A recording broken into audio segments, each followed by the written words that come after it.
All right, we're going to get started. Good evening, everyone. My name is Eric Hayden. I'm a meteorologist with the Weather Service down the road in Newport. We cover eastern North Carolina, including North Topsail and Onslow County. Joined in the back, Miss Stacy Miles is emergency manager, one of the emergency managers for Onslow County. Miss Alice is the town manager. We also have a lot of representatives from the electric company here as well for questions. Show of hands, who has been to a hurricane preparedness talk from us before? We got some, so some returnee from us, this same building last year? All right, so it can't be that bad if we've got some returnees. And we have some new folks. The whole goal of this is to educate you about hurricane season. It's not just a presentation to you, it's a discussion with the audience. So we're gonna be asking you questions. If you have questions, we'll have people, representatives from the county and also the city to come on up and to answer those. Hello to everybody on the online audience. We don't have a lot of people now, but we're recording this. So if you have to step out, anybody comes in late, this will be shared on our YouTube channel as well, so people can join us at any point and view this information. In the very beginning, we put the most important information. This has not changed since last year. If you came to our talk, if you come to any of our talks, really want people to focus on the impact itself. Say that again. Oh yeah, yep. Just to talk about it. There we go. Sorry about that. So try to put the most important information forward. Focus on the impacts. Water is what is killing people, and do not just focus on the category.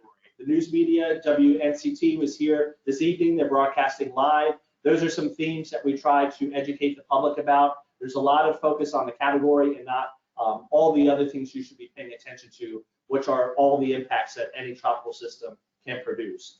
If you're not familiar, our office is a red dot on the map. We are located in Newport, North Carolina, so down toward Morehead City. Onslow County, Sneads Ferry, Topsail, kind of on the edge of our forecast area. So anywhere shaded in yellow is what we cover. So certainly Onslow County, but also the Outer Banks, places like Greenville, Snow Hill, and then 20 nautical miles out into the ocean. So if you've been on a boat, you've been to the beach, anywhere in eastern North Carolina, we are your local office.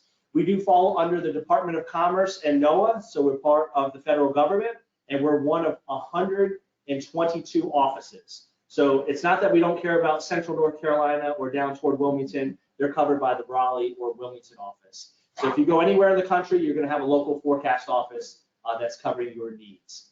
The single best place you can get weather information is our website. If you've got a smartphone, that funny looking thing up to the upper right is a QR code. Instead of writing in weather.gov/Morehead City, if you just scan that with your phone, it'll direct you to that. Please save that website. The ladies in the back, we have Miss Megan, Miss Annalisa, and Miss Haley. They are summer volunteers with us. They will guide you to those lovely brochures. The brochures are beautiful, but I can guarantee it, if you drop a brochure or lose a brochure, you're probably not going to notice. If you drop or lose this, you're going to notice it. You're going to have this a year from now. So save that website. A lot of good information. Severe weather-wise, yes, that map will light up like a Christmas tree if we have active weather. But day to day, knowing about what's happening, very important to explore that website and bookmark it. Not just during, especially during active weather, but even day-to-day weather as well. And with this form, that's a type of thing you come up at the end, ask questions. I'm going to provide my email. We are in your community. We live in your community. We care about you. If you need anything weather-wise, just see one of us at the back or myself, and we'll help navigate that website.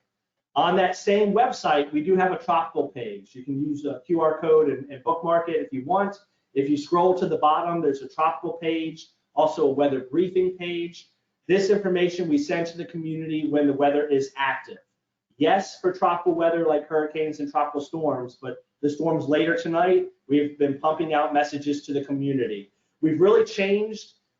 As meteorologists, we want to get it right, but we also want to be better communicators. I can have the best forecast tonight. This line of storms coming through, probably not until well after midnight.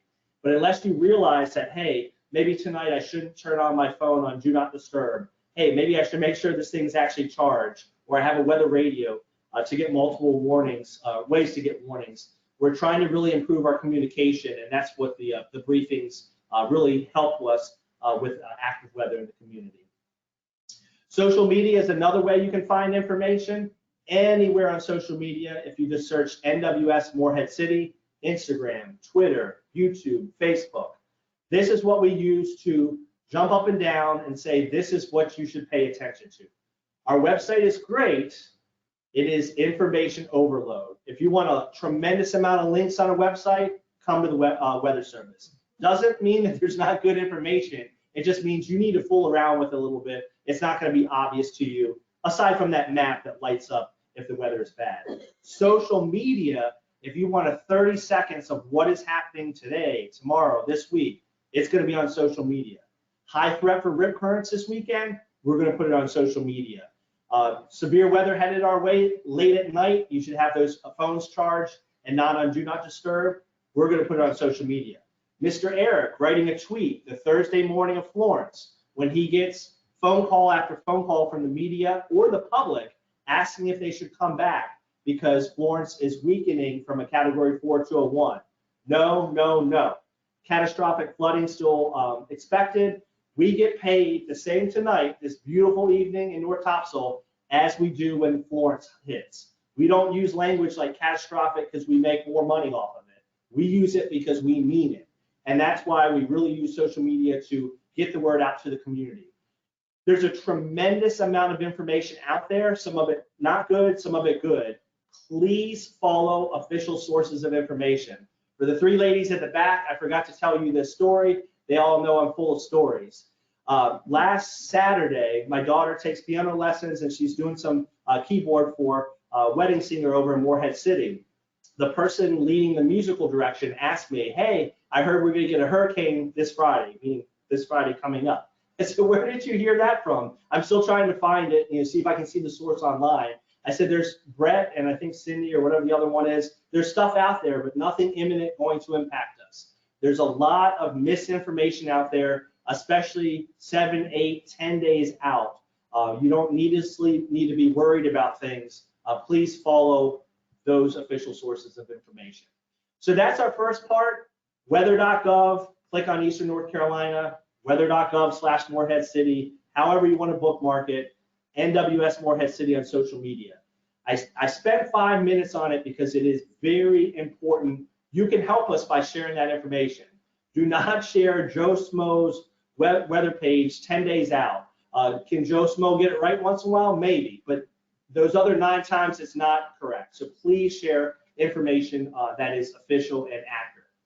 So is our area vulnerable to storms? Yes or no?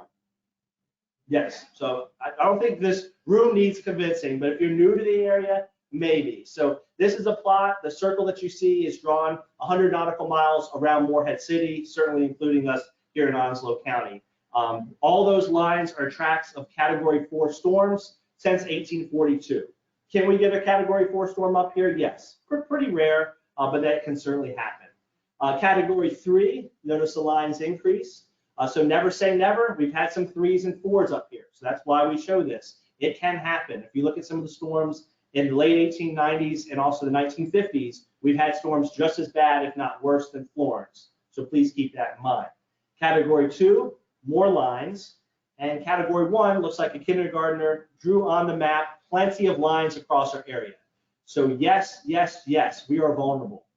If you did not realize, we are the most vulnerable stretch of coastline in the entire United States. The most. Doesn't necessarily mean it's going to make direct impact always on Onslow County, but every couple years or every year we have something close that we have to talk about. Isaias wasn't a big impact to our community. It was just down the road in Myrtle Beach. Dorian, not a huge impact directly where I'm standing, but Ocracoke and those areas up the coast, Emerald Isle with the tornado, big impact. So pretty much every year, every couple of years, we have something we have to worry about. So if you're new in this room and you didn't realize that we're vulnerable, now's your, yes, we are vulnerable to hurricanes and tropical cyclones. The most common question I get next to prior to a storm, people focused on category is, hey, what's the hurricane outlook going to be this year? Any interview I do on hurricanes, almost any interview I do, what are we going to get? If I had the magic crystal ball of exactly what was going to happen, I wouldn't be working for the Weather Service. So we never know for sure. This year is especially true. This is a pie graph showing our prediction, a slightly more favored, that's going to be a near normal season. But it's roughly divided in a third because there's various factors. We have extremely warm water very early in the year out into the Atlantic Ocean. That's a pro for hurricanes. That's why we've had storms already. El Nino is developing. It's usually not as impactful until the fall. That is a negative for hurricanes. So we have these competing factors. What's going to happen? Lots of uncertainty. Regardless, it's not just a company line or something I'm supposed to say. It only takes one storm. We could have no more storms. So I think we're descending the third storm. 0 storms the rest of the year except one. And the rest of the United States would say, wow, that was not much of a year. But if it hits our area, it is a big deal. So please, each and every year, you should be preparing. You should have your kit from last year. Canned goods last for a while, so you should have some leftovers from last year. You should just have to replenish it just a little bit. You should be preparing each and every year, not just if we expect an active year or we have a storm headed our way. And the time to prepare is now, really May 1st onward. You might say, well, Eric, you know, hurricane season is not until June 1st. Well, we've had storms as early as May. Traditionally, they're weaker because our water's not warm yet, but we've had them as early as May. They tend to peak about the middle of September. Our big ones, Dorian, Florence, you know, in that time frame, because that's when the water is the warmest. That peak is the red is our hurricanes and tropical storms, and the yellow are hurricanes. But we've also had storms well into the month of October, like Matthew and Sandy. So from this day forward, know that hurricane season is only increasing, and especially late August into early September, it really ramps up. I still remember doing one of these talks and somebody saying in late August of 2018, it looks like we're going to make it through hurricane season. So when the kids go back to school, when your beach vacation's over with, when we're past Labor Day, doesn't mean we're out of the woods. Statistically, we're only in the middle of those woods hurricane-wise. So please remember that. A lot of you are nodding your head. We've got some pros in this room, and we're going to ask you some questions about that. Share with new neighbors. We have an awesome area. People are moving here, as you know, day by day. We've been through the storms. Share this information with them, because even 2 years ago or a couple years ago, they weren't here during Dorian or Isaias. They just weren't here. So this is the first time they may be hearing this information. Another one I want you to bookmark. It's on our website, but this is the direct link, weather.gov/Morehead City/hurricane prep. I'm a little biased. I'm no web expert, but I made this page for a one-stop shop for everything you need. Know your zone evacuation routes, what to have in your kit, what you should do to prepare your home. Everything is on that website. We also have graphics in Spanish and videos for the deaf and hard of hearing. So we've got other information on here that you might not have seen before. And we break it down into 3 steps. Your first step is today. Not the day before the storm, not the week before the storm. Learn what your vulnerability is. Automatically, you might think weather. Hey, I live in North Topsail. I'm right by the water. I'm in Sneads Ferry. I'm in Jacksonville. What is your elevation? Have you had storm surge before? Do you usually have water issues? What are your weather issues? But what are your household issues? Do you have elderly living with you? If I lose power, similar to here today, I lose my air conditioning. It's uncomfortable. I go camping a lot. It's not a big deal. If I have somebody on oxygen, dialysis, it's a medical emergency. So you need to take that into your planning. Who is in your household? I've got a 15, a 12, and a 9-year-old. So that is my vulnerability, and an older cat. And now my mom lives in Swansboro. So that's part of the, now I don't have to just worry about my family leaving. I have to worry about my mom as well. So I have to think about all the people in my household as vulnerability. And it's not just weather related.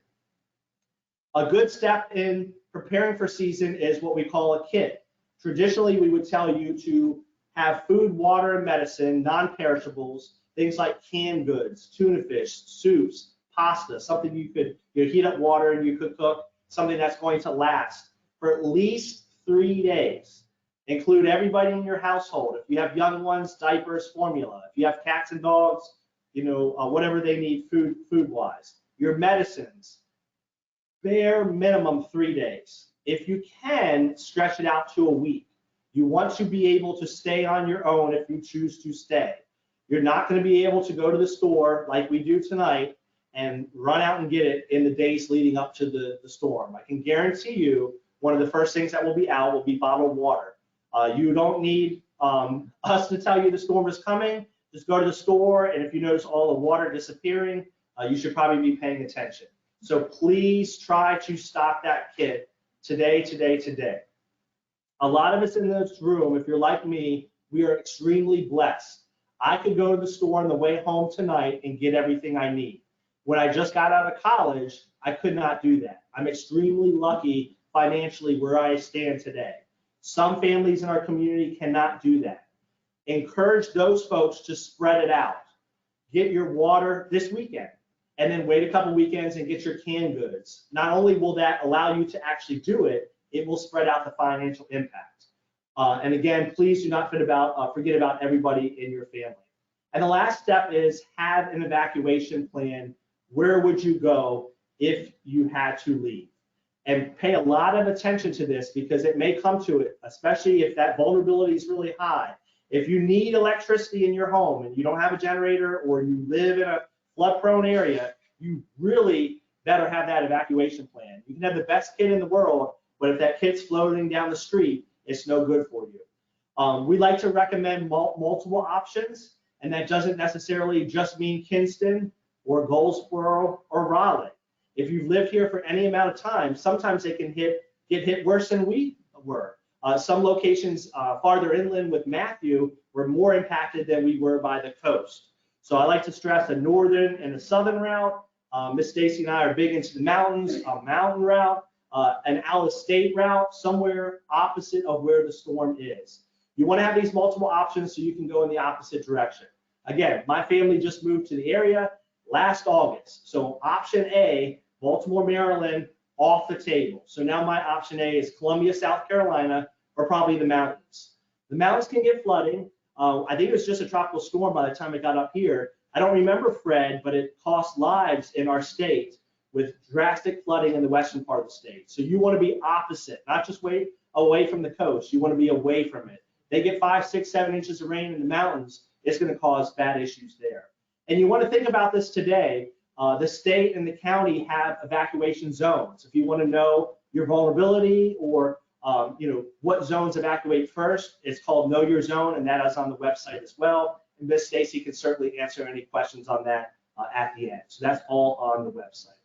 All right, before we go any further, I've done a lot of talking. As you can probably gather, I don't mind chit-chatting or talking. Would somebody volunteer to raise their hand to have lived here through a couple storms? I didn't go through every tip because we want to make this as concise as possible. I didn't mention having cash on hand or making sure you're gassed up. There's a lot of tips to share. You've been through the storms. What's one thing you wish you would have done or one thing you would tell a new resident to our community? So anything hurricane preparedness wise. And I can add more, but anything? Yes. The more educated you are, the less afraid you will be. That's a really good one. So the more educated you are, the less afraid. That's a great one. We talk in schools a lot. We have fire drills in schools. We have smoke detectors in our house. We hope that never happens. But if you're prepared, then you can just act. If you have a place to go, you can just act when you're told to evacuate. If you have a kid at home and it's a tropical storm and you decide to stay, you have a kit. You can act and stay in place. So education is very powerful. Thank you. That is good. Yes. This is a picky little tip. The brochure is covered what stuff is important. But if you have a sliding door on your desk, it has a hook attached to lock. And the wind is so strong it just that sliding door up and opens the door like that. And it gets 20 inches of rain in your house. So you get to our home and ruins the door. So my little tip is get your board, put in that sliding door. So you put a locking mechanism coming when the door is not going to come open unless it's shut. So that's a good tip. I'm just repeating it just in case this camera doesn't pick it up. So the gentleman in the back was talking about The little hook that you have in your sliding glass door may come up with gusty winds. Have a board or piece of wood to really ensure that that door doesn't open up, because 20 inches of rain in your house is no good. Yes? Yeah, just to piggyback on what Mike said, the rain does more damage than the wind. So as long as it rains for 4 days, and most of the damage is caused by the wind-blown rain more than just than the hurricane gust wind itself. Very good. And we're going to go over that tip about, the rain can be the biggest issue. We mentioned water, water, water. We're going to go over that. Very good. Any other tip before we turn it back over? Yes. Make sure that you have everything outside secured. And you might think you've taken everything in, but don't forget your gas grills, because I've had 7 of them in my yard once. Gas grills in your garbage cans. You might have your water hose. Just wrap that around your garbage cans and secure it, and you're good. But otherwise, they end up, That is great. I mean, you'd be surprised what's a projectile. Trampolines, very easy, and that's dangerous, as it goes into other yards. It looks very minute in your yard. Very, very good. So I appreciate you all doing that. And if you've got any tips at home, I know we've got an online audience as well. And like I mentioned, we're recording this. So please share this with other people in the community as well. So in case they missed the talk, they are well prepared as well. All right, a couple graphics we're going to go over. Then we're going to re-emphasize that you should be paying attention to water, water, water in terms of what is killing people. We mentioned our local website. Another good one is hurricanes.gov. It is the National Hurricane Center website. We've got that QR code. Again, just scan that and you can save it to your phone. Tropical Weather Outlook is issued 4 times a day. This is something you should kind of be looking at every couple days, every other day. Is there anything going on outside in the tropics that I should be concerned about? You don't need to check it 4 times a day unless you really want to, but first thing in the morning, do I need to be concerned? This has been extended out to 7 days. It used to just be 5 days. So over the next 7 days, is there a low, medium, or high chance of something forming? I got to make sure that everybody knows what it means. It doesn't mean a hurricane. I heard some folks on the radio the other day talking about it meant a hurricane was forming. It just means a disturbance, something tropical oriented. It could turn into one, but not necessarily mean that. And the other one I want to go over before we talk about some facts, the hurricane, the cone map. Is everybody familiar with this? Raise your hand if you've seen this forecast cone. So we've got a lot of educated users for the online audience. Everybody raise their hand. So can anybody, this is from Ian, can anybody look at this map and tell me how much rain is going to fall based on that map right there? Are you sure? It's a good map. Everybody said they knew it. Okay. All right. I said storm surge and rain is a big deal, right? Can you tell me how much storm surge is going to impact the coast based on that cone map? No? How about how large the storm is? No? Very good. This cone map doesn't tell you any of those things. It tells you where we think the center of the storm will go. A hurricane is not a dot on the map. It extends hundreds of miles away. Unlike Mr. Eric, who loves to eat North Carolina seafood and food, this cone map has gotten skinnier and skinnier with each passing year. It's based on statistics.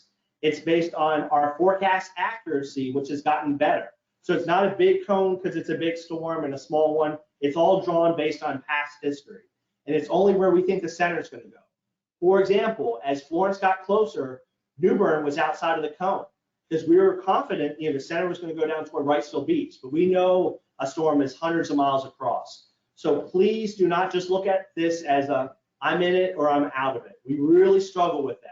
If you're anywhere near it, you should be paying attention to it. And little wobbles matter. Ian was headed toward Tampa Bay, well within the cone. It struck a little farther to the south and east. Dramatic impacts. That was right within the cone of where it was supposed to hit. But little wobbles, if we get hit to the west of us toward Surf City or toward Cape Lookout, huge difference for our county. So just pay attention if you're close to it, but notice little wobbles can happen and that can have dramatic impacts of what actually happens to us. Everybody's favorite scale, the Saffir-Simpson scale, a lot of utility for wind. I ask this question all the time. raise your hand if your spouse, significant other, family friend, relative, neighbor that just moved down from Ohio, I'm just picking on Ohio, said, I'm not gonna leave unless it's at least a 2. I'm not gonna leave unless it's a 3. Now, don't be shy, I don't see any hands raised. So I know you've heard people say, I'm not gonna leave unless it's a certain category number. Even within our community, sometimes our thresholds are set on a category number. The category is just based on wind. It says nothing about how much rain is gonna fall. It doesn't say how long the storm's gonna sit over you, what side of the storm you get hit by, how large the storm is, whether or not you had 10 inches of rain the week before. It's very useful for wind prediction and destruction, not so much the other things. So please do not tie your decision making in to just the category. That is probably the single most way people get into trouble. Too much focus on the category and the intensity of what that category is. It's only based on wind. We've had a lot of just ones: Ophelia, Irene, Matthew. Everybody mentions Florence. Even Tropical Storm Hermine was not even a hurricane when it got up here. We had some tornadoes and issues up this way. In 2010 to 2020, about almost $200 billion in damage and almost 200 deaths from a lot of ones. The upper left or bottom left is Ocracoke, and that is during Dorian. The Pamlico Sound on the left and the ocean on the bottom right, and that's a sailboat in downtown, the waterfront of downtown New Bern, where they had some bad storm surge from just the one. We showed this graphic last year, at least from the 60s to 2012. This is a fresh, updated graphic, and guess what has not changed? Water is still killing people. About 85 to 90% of deaths are water related. The improvement we've made, storm surge is at second shade of blue in the upper right. Those deaths have lowered, which is good for messaging, but we're still having a lot of deaths with freshwater flooding and also rip currents, which we're going to talk about. So water, water, water. Statistically, wind is about 11.8%. Doesn't mean you can't have an issue. Doesn't mean a tree can't come through your home. But statistically, it's crossing flooded roads, storm surge, or rip currents that's going to cause a potential issue. The other thing I want to message before we turn it over to impacts and then also our panelists to come up and answer questions, we have lost nearly half of our deaths recently have occurred after the storm. So please, please, please, we put a lot of emphasis on preparedness, as we should. If you decide to get a generator, know how to use it, not in a enclosed space, not in your garage. If you've never done a lot of outside work, don't be out there dragging tree branches. Get a neighbor to help, get somebody to help. Be careful on ladders. If you choose to evacuate or you stay in the area and a road is flooded, do not cross it. Do not go around barricades. We've lost people's lives in the past because they went on a road they shouldn't go. The water is extremely nasty when we get flooding. Don't go in it. We've had people have issues with infections. So please do not let your guard down. When the storm hits here, if you haven't been around here, it doesn't come and go. Sometimes it stays around for days and weeks, the impact. So it's not just a one-time thing. And that's how we're going to end. Impacts, impacts, impacts. Then we'll turn it over to questions. And you'll notice by design, we've got water, water, water first. We continue to show this graphic because it's a huge impact on our area. You don't need the specific numbers. We're in the magenta white shading in Onslow County. We were the epicenter. The heaviest rain, 20 to 30 inches. Again, 20 to 30 inches of rain fell in our area. When we get that amount of water, we are going to have flash flooding. We do not have the topography of the mountains. We have sandy soil. Usually it takes a lot of rain to cause issues in our area outside of Jacksonville and some of the impervious surfaces. A lot of times we can deal with heavy rain. But when you get that amount of rain, you're going to have issues, the smaller creeks, but also roadways, really anything low lying. River flooding, traditionally bigger impact farther inland because we are down by the coast, but we certainly have rivers across Onslow County, albeit smaller, but this will impact your decision making coming back. Or if you choose to leave at the last minute, you may have issues. So coming back sometimes can be very difficult. Some of our rivers did not peak. That's the crest, the highest point, until 10 days after landfall. Again, hurricane's not a dot on the map because it's hitting Thursday night doesn't mean it's here and gone and that dot moves away and whew, we don't have to worry about it. If we're getting that amount of rain, it's going to cause some issues for a while. Those are some issues. I think some of those pictures are from Matthew. I can't see it from over here. So inland areas, Pollocksville, Kinston, Greenville, Duplin County, most of Onslow County had numerous roads closed, washed out. Still remember it. When we have that amount of rain, you're going to have river flooding for sure. This is an example during Matthew. Running water is extremely powerful. About 1.5 feet can carry your vehicle away. Young people driving, my 15-year-old that's itching to get a permit yesterday, emphasized with young people about driving through flooded roads. It's extremely powerful. And then we live in a rural area. At night, it's very dark. You don't know if that road exists or not. So it's not just the depth of water, it's the power of the water and if the road exists or not. And that's not just some picture I found and said, wow, this is the craziest picture I could find. We're going to use this forever. This is Matthew, but this happened during Florence. This is extremely common when we get those types of rainfall amounts. So the campaign with that is turn around, don't drown. Statistically, I said water, water, water, and flood-wise, more than half of the deaths during flooding occur in vehicles. It's not that the water comes up and people are caught off guard. It's going around barricades, maybe going in places that they shouldn't go, or just not realizing how strong water is in terms of carrying your car away. Storm surge, we're by the coast. Anybody, just a show of hands because I'm more curious than anything, have been impacted from surge like during Florence or even East IES, we had some surge up toward Moorhead. Anybody here locally had some surge issues in your yard or not as much? So along the coast, we can get it. Crystal Coast, it was like 4 to 7 feet, depending where you are. The highest surge in our area with Florence was actually up the Neuse River.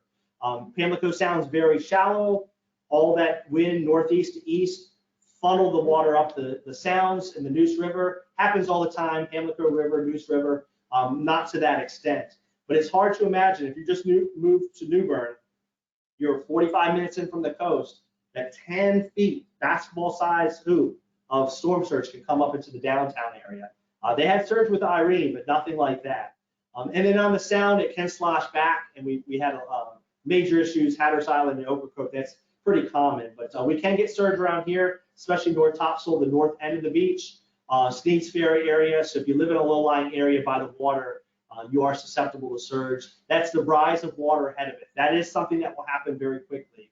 We have video. Ocracoke was 15 to 30 minutes that it came up. Downtown New Bern, hour or two. So it can come up very, very quick ahead of the storm. Second to last are rip currents. Statistically, if you saw on that, that's one of the bigger killers. I think it's third rated. This is well before, well after, or well away from a storm. It's not as ominous as a thunderstorm. When a thunderstorm comes, you can hear it, you can see it, you know the visual. With rip currents, it can be a day just like today. Beautiful. The waves might only be a couple feet. It has nothing to do with how tall the waves are. But if the swell, the period between them is very long, you have a lot of energy coming into the coast. We lost 8 lives on the East Coast, 4 people in North Carolina from Hurricane Lorenzo. Does anybody remember Lorenzo? It was the same year as Dorian. A lot of shaking your heads. You don't remember it. It was a Cat 5, but it was 2,000 miles away from our beaches. But the swell reached our beaches in October, and we lost 4 people because of Lorenzo. So rip current safety, educating our youth. If we're at a beach that has lifeguards, that would be preferable. Red flag days, not to be in the water more than your calf muscles. If you're going to go in the ocean, know how to get out of a rip current. It pulls you out. It does not pull you under. It's a break in the sandbar, and the water's rushing out. More likely at low tide. You want to swim left or right or parallel, and then you can come back in. Statistically, the person that goes in after somebody who is dying. It's not to say that you don't want to help somebody. You'd be much better off throwing them something or directing them where to go. Got younger kids. I know the 3 ladies in the back always like to tease me about this, but having a boogie board can be a life-saving device. It's not a life jacket, not a life preserver, but think about all the times in your life where you had an emergency happen. You might have panicked. So if you're a young child and you're being pulled out, you forget that you know how to swim. Mom and dad are telling you to come back because you're going too far out and you're doing what they tell you to do, and you start to panic. You've got that boogie board, you can float, and you just say, what did Mr. Eric say? What are my parents telling me? Left or right, and you can come back in. Very preventable, nothing to be afraid of, something to be respected. They've been around forever, but we are losing people at the beach because of rip currents, and we include that in our information on hurricanes because of that. Last but not least, tornadoes, that is Emerald Isle, that's Bogue Inlet Pier, EF2 tornado with Dorian. I mentioned Onslow County, Dorian, not a huge impact, but I remember as Dorian was approaching, 24 hours before landfall. Again, not only is a hurricane not on a map with regards to who's going to be impacted, time of arrival. You're going to get impacts, well ahead of the actual center. Onslow County had those first outer rain bands. We issued tornado warnings for tornadoes in this county. I don't know if we confirmed any, but one did make landfall in Emerald Isle as an EF2. So if you choose to stay, especially if it's a lower end hurricane, a tropical storm, that's fine. It's your decision. You've got your hurricane kit, you're good to go, you're not in a vulnerable location, that's fine.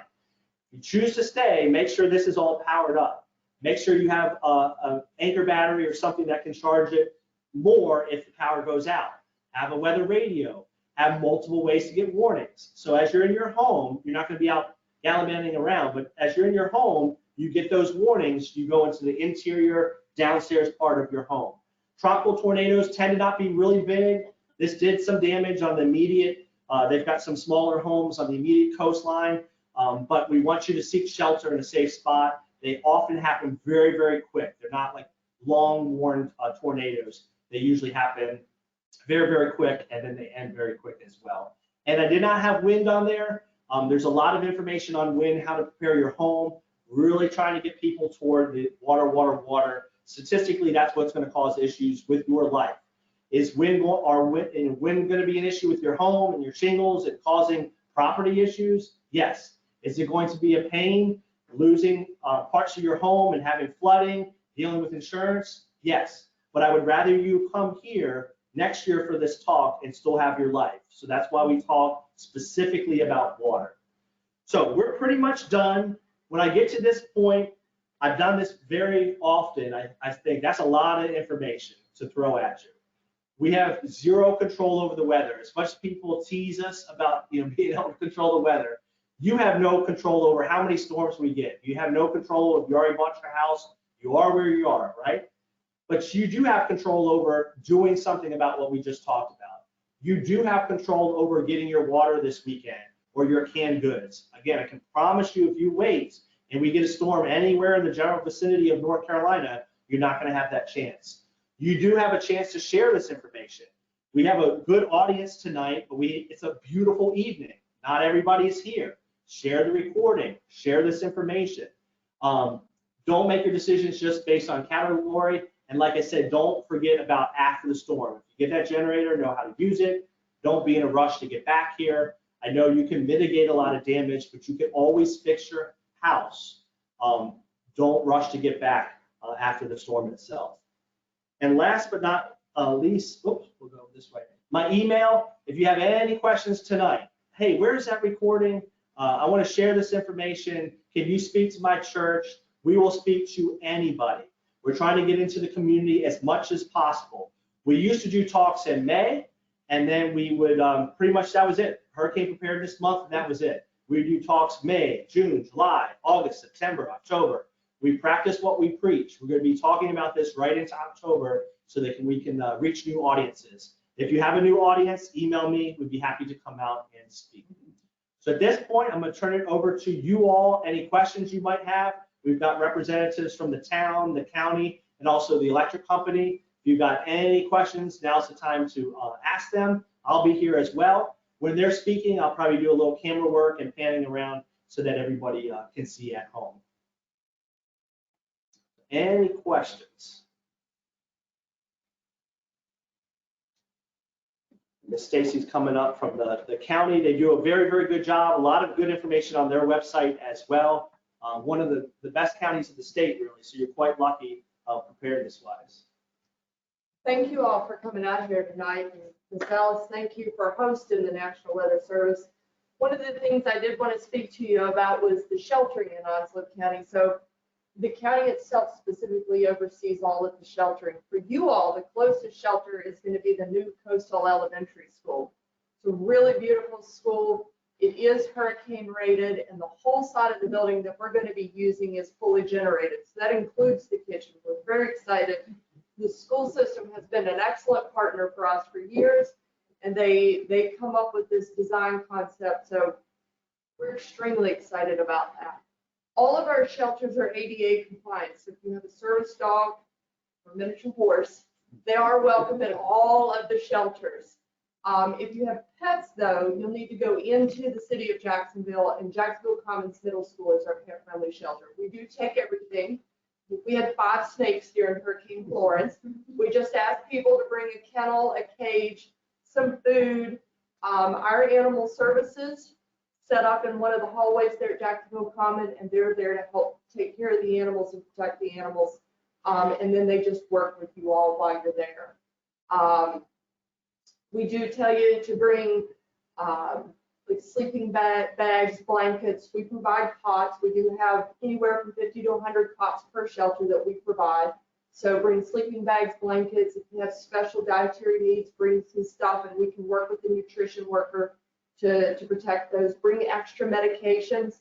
A lot of people checked into the Onslow Hilton at Jacksonville Commons for the 3-day stay that ended up turning into 2 weeks because of their damaged homes and or other issues that were going on. So always plan for, they used to say 3 to 5 days. Eric had it on his slide, and I love to see that. We recommend 7 days now. We recommend planning for 7 because we saw with Florence that 3 days just was not going to be enough.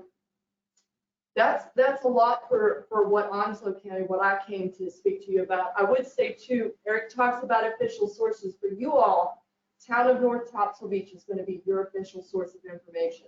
They're going to tell you about curfews, evacuations, reentry, how to get your passes. They're going to give you all of that information. They know better about what's going on out here on the beach than I do all the way up in Jacksonville. So they will be able to provide that information when it's safe to come back. When the county issues evacuation orders, we're really speaking to those unincorporated areas of the county. So Sneads Ferry, Hubert, because Swansboro, Jacksonville, Holly Ridge, and Richlands will issue their own orders. They are the local form of government. And in North Carolina, the local lowest level of government is who is the governing authority. So come to us for sheltering information.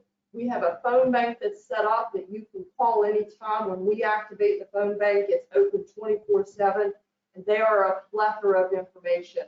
Our county administration and emergency services works with the town to try and help share information as well. And also to try and coordinate curfews and things like that so that we don't create confusion in the county. Do you all have any questions for me? Same as Eric, if you do have any questions that come up, our office is always happy to sit down and work with you on developing your emergency plan, talking about evacuation routes, talking about the know your zone evacuations. You can give us a call, or please feel free to give us stop by the office anytime. And we'll keep Miss Stacy up here for just another minute because I'm going to try to drum up some questions. Also from the online audience as well. Jean, thank you for your feedback. We're getting some feedback in the online part. So if you've got a question, you can do that through the software. Any questions for Miss Stacy? You've got somebody from the county, a tremendous wealth of knowledge, has been through a lot of storms. If you have anything, now's the time to ask. If you're like me, a lot of times I'm chicken asking a question in front of everybody. As we pack up, we're not going to run out of here, so just pull us to the side and ask us one-on-one. Before we move on to Miss Alice, any questions for Miss Stacy? And one might come up. Yes. The area, I heard that where I lived it flooded, but everywhere around me flooded and seemed to get anywhere trapped. Is there any maps or any information on what areas are likely to flood, or what flooded, or Florence, or whatever other systems you got? So we do have, so the question was about flooding in a specific area and how to know where that is. So we do have the flood maps for the county. We also have the storm surge maps for the county. So we can pull up addresses if you're concerned about your address, or anywhere around you, if you'll call our office, we can actually go in and pull your address up and pull those map layers up and sort of tell you what those flood zones are around that. With Florence, we saw flooding in areas we had not seen flooding before. We actually had a gentleman call us that was a child during Hazel and was now living in his childhood home, which he said in Hazel did not flood, but in Florence it did flood. There's been a lot of changes since Hazel in the county. Our population, the newest data, I think, is right around 207,000 people. It was not anywhere near that here. And so we've got a lot more houses, a lot more roadways. So we're starting to see flooding in areas that we normally did not see it before. So yes, you can call our office. Like I say, we can pull up the address. And you can also go to the National Flood Insurance Program, and they have a way you can look up your address as well, and it'll tell you if you're in a floodplain. While we answer any other questions and Miss Alice comes up, I'll pull up another way you can see it. Just like a lot of things, there's many ways you can do it, whatever you're most comfortable with. If you Google NC flood maps, you can punch in your address there as well. And like Miss Stacy said, it'll show you, a blue area, a 1 in 100, or it's a 100-year flood and a 500-year flood. That is a statistic every year. Sometimes you've heard of the 100-year flood or 500-year flood. It doesn't mean, oh, I got one, I'm good for another 100 years or 500. It's like lottery tickets. It's a 1 in 100 chance any year can happen.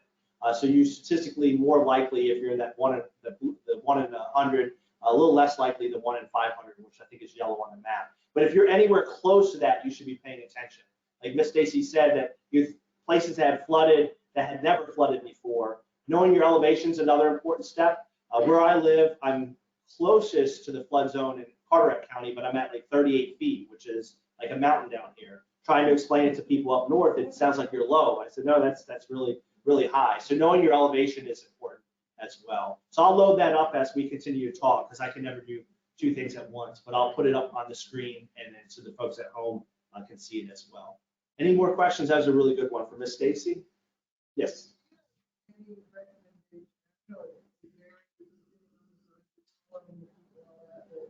Recommendations as to when you need to start thinking about evacuating and not waiting till the last minute.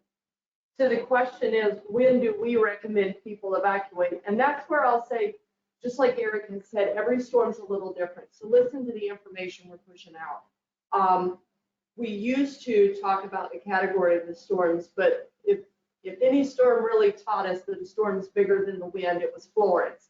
So now you'll hear us very specifically hitting the storm surge, the rainfall and riverine flooding, and what the winds are going to be.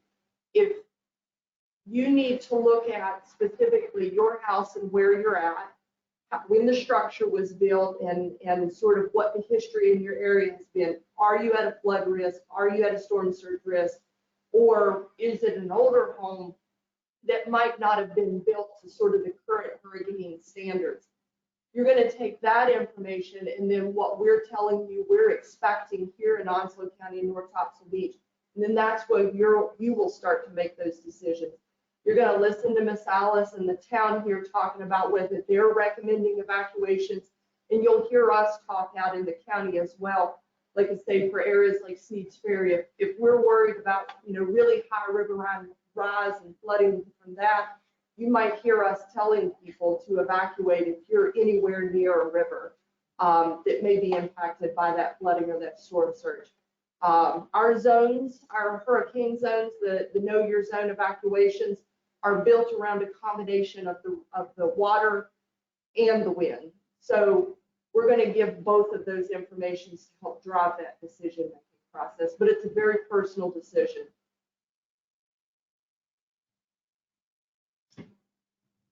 So it's hard to do it off screen. It's hard to see, but I'm just pulling up a random address in Sneed's Ferry. I don't have any interest in any of these, but if you go to NC flood maps, if you just Google that, you will be able to pull up your address and you can search around. It's gonna be hard doing it off screen, but you can, there we go. So for the online audience, you should be able to see this. Let me share screen. Okay, So we pulled up just a random address in Steeds Ferry. The dot on the map is that address. And from what I can see, the blue is either water or 100-year floodplain, and the yellow is 500-year floodplain. So you can just kind of get an idea like, hey, if I'm on this peninsula, I'm surrounded on 3 sides by flooding. If I'm at 25 feet, that's a different story. But if I'm only a few feet above that location, I need to worry. So you have the house you have. If you're still looking, that was the first thing I looked at when we moved down here. You can't have a meteorologist flooded because that would be bad for business. So I definitely looked at this. And then across the county, you can zoom out. You can enter any address you want and see what's going on across the county and zoom in. So NC flood maps. It's linked on our hurricane preparedness page. Again, our website, and just add hurricane prep. So really good question. All right, we'll call Miss Alice. Do you want to say a couple words?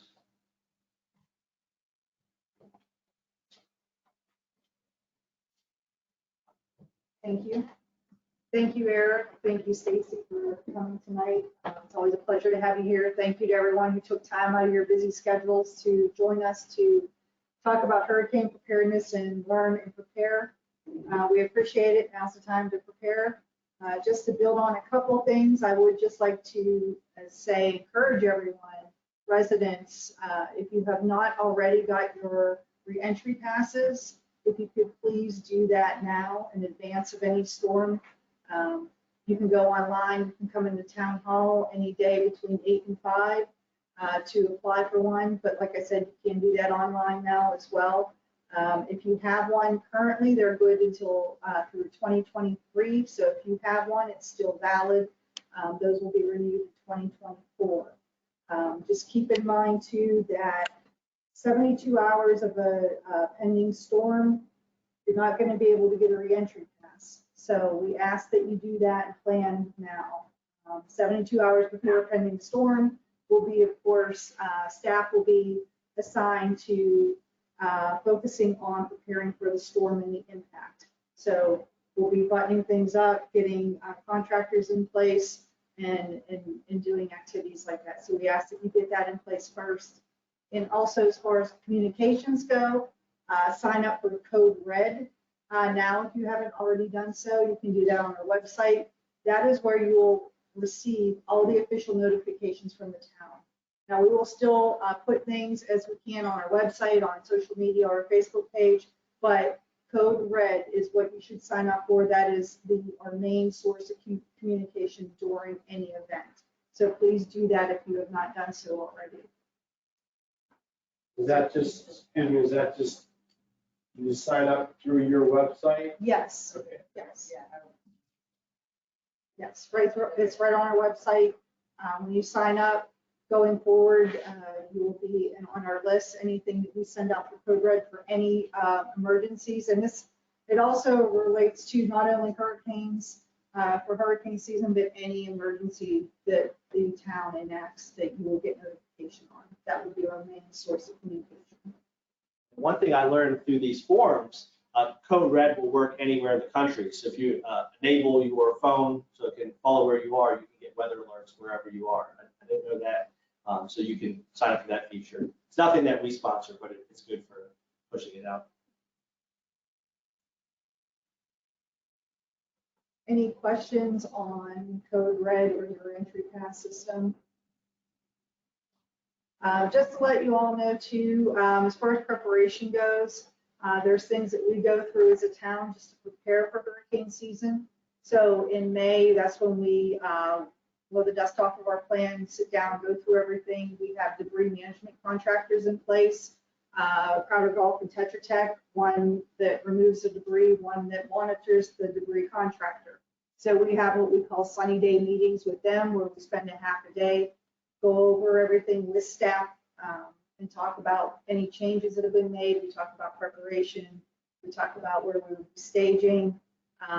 And in areas such as ours, a lot of places they have vegetative debris with trees down. Our recovery process looks more like we have sand everywhere. Of course, we're on the beach. So ours, of course, is going to be more of screening sand. So we have spaces that have been positioned ahead of time and picked out where we will have those operations and where we will operate from. So planning is a constant process, but in May, that's when we really gear up and go through all the plans once again and make sure that we're all on the same page.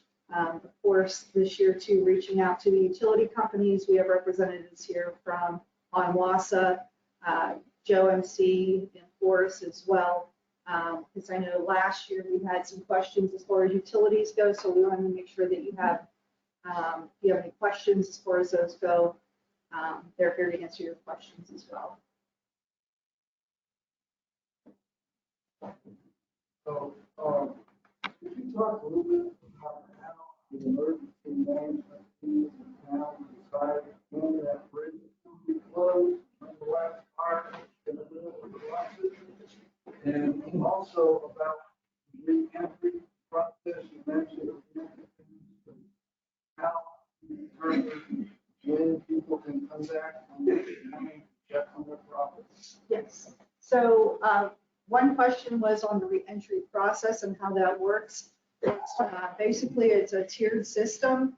Of course, the first people back on the island, of course, would be first responders. So that would be tier 1. The second tier would be once it's deemed safe, there would be residents and long-term runners, anyone with your reentry pass. That's why it's important to get your reentry pass. When it's safe to do so, then we will open it up to the public. So that would be the third and final tier. The other part of your question is regards to the bridge and when we would close that down. That is based on wind speed. Last year, we actually had a new wind speed reader installed at Town Hall. You could actually look at it and monitor it yourself. It's on our website. So you could see it at any time you want. It also monitors rain as well. So if you're interested in that type of thing, any day, it's available any day of the year. But basically, if winds are sustained at 45 miles an hour, then that's when we look at where we're going to have to regroup and make decisions. One issue that we had in Oregon was it wasn't safe to come back into North Topsail Beach.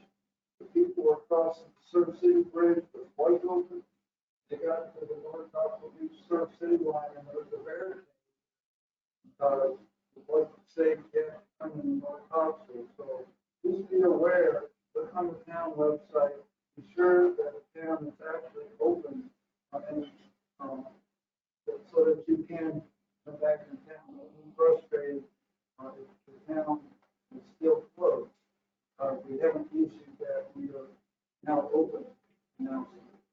The comment was raised based on Topsail Island being made up of the different towns, Surf City, North Topsail Beach, and Topsail. While Surf City may be open, that doesn't mean that Topsail is North Topsail Beach. So it's important that, again, that you sign up for Code Red Communications so that you'll get real-time information based for North Topsail Beach. Because we may be open and Surf City maybe not, and vice versa.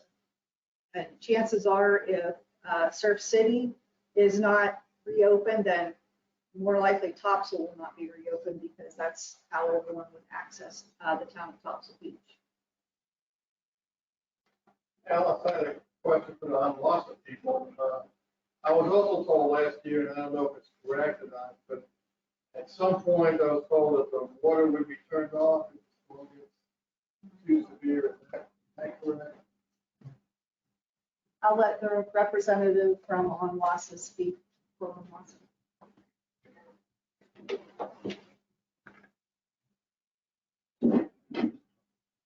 Thank you. Yeah, my name is David Moore. I'm Chief of Operations on WASA. That is correct. There's a decision made. Usually it's associated with evacuation. This is the lowest part of the WASA system. And if we don't close the valve coming over, we stand the risk of losing a lot of water onto the island. We can't get onto the island to repair leaks. So she talked about the bridges. When the wind speed gets to 45 miles an hour, we can't drive a truck across it to come to the island. It's not safe for us, so we won't be able to come over here. But we work with the town and make a joint decision on when that's going to happen. We have the capacity to turn off the water for the entire island we serve. You do that anywhere else or just the island?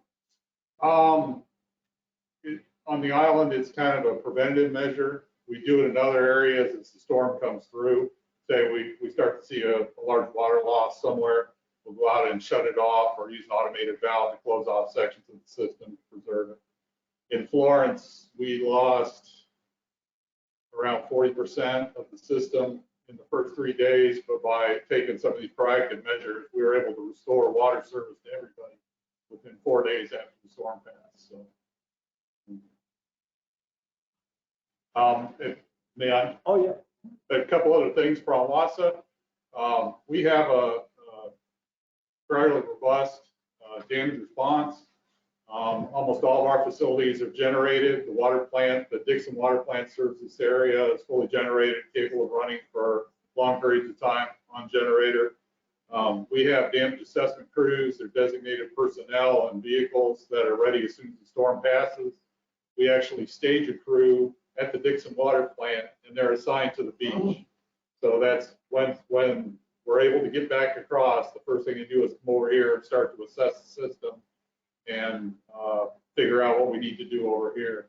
In Florence, they sat in that water plant with one bathroom for 4 or 5 days waiting to come over, of course, because the way it lasted forever. And credit to those guys for toughing it out. But the other thing I would offer is that the sand is a challenge for us as well because it buries everything that we've got. In Florence, we spent 2 weeks down here. There were actually, I think, 2 crews from the city of Raleigh came down to help us, and all we did was dig stuff up. So, anyway. Thank you. Thank you very much. Sir?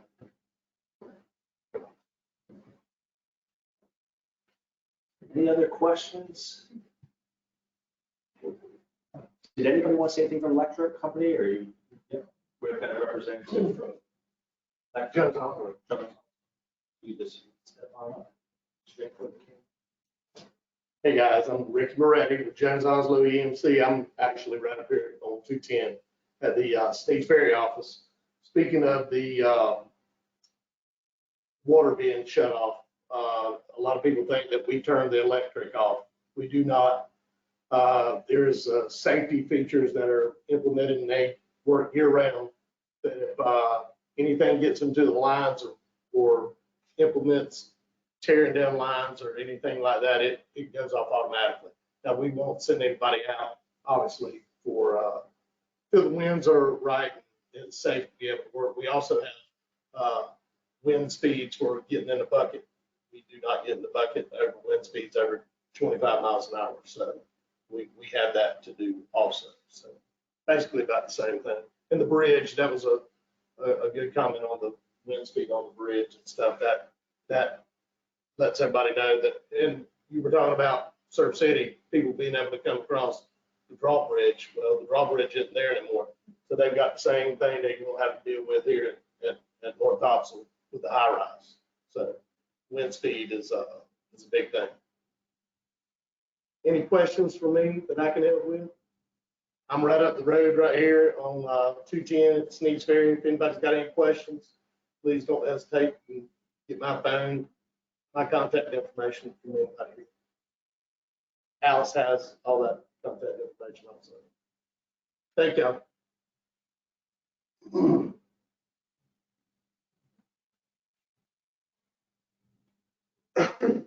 Hey, everybody. My name is William Andrews. I'm with North Topsail. In our response to any storm or anything like that, we have multiple full behind bypass pumps. We can effectively hook up to any station pump out anytime. Full behind generators, back trucks. If anything is a dire emergency, needs pumped out or anything like that, we don't stop the flow of wastewater off the island. We try to keep it steady coming off so there isn't any biological hazards, if you will, to the environment or the community. Ms. Alice, I will give you my contact information before I leave. So if anybody has any questions or comments, feel free to call. All right, well, thank you for joining us. Online audience, we're going to shut it down, but remember to view the recording if you missed some of it. For those in person, feel free to visit the booths at the back, come up and talk to any of us if you have any questions. We'll be happy to answer them. Thank you so much. It's a beautiful evening. I know you could be elsewhere, so thank you very much for joining us.